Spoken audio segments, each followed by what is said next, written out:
Le premier salon du développement durable de Saint-Quentin s'est tenu au Palais des Sports. L'événement organisé par l'association Femmes 3000 Hauts-de-France a réuni 48 associations et professionnels du secteur autour de la mobilité, de l'habitat ou de l'éco-citoyenneté. Ce qui est important de savoir, c'est que le public est souvent pas très bien informé.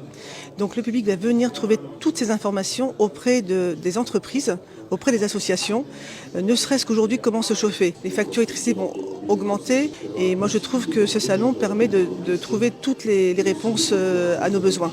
Alors que le prix du gaz a augmenté de 41% en 2021, l'énergie est devenue l'une des premières préoccupations des Saint-Quentinois. Marie-Ange est venue pour voir comment isoler son logement et réduire son impact climatique.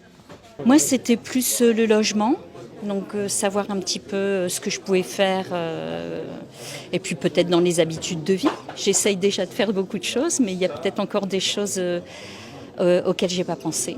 Aujourd'hui, il y a énormément de subventions pour aider le particulier à générer des travaux d'efficacité énergétique. Donc aujourd'hui, il faut tout simplement prendre les bons conseils, les mettre en application pour qu'on puisse générer des économies d'énergie sans se ruiner, bien évidemment. Autre dépense importante du budget des Saint-Quentinois, le carburant. Son prix ne cesse d'augmenter, plus 33% sur le premier semestre 2022. Alors des solutions existent. Christophe en a trouvé une. Une association pour les utilisateurs de véhicules électriques, parce qu'en fait je suis utilisateur depuis 9 ans.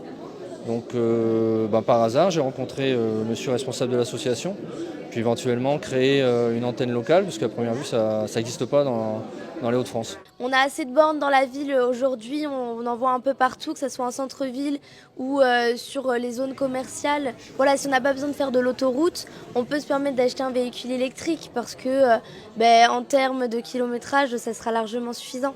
La fondatrice Manal Faxel avait mis en avant l'écomobilité il y a 2 ans. Cette fois, elle a vu plus grand pour permettre au public de connaître les nouvelles technologies et les bons gestes à avoir pour être éco-responsable.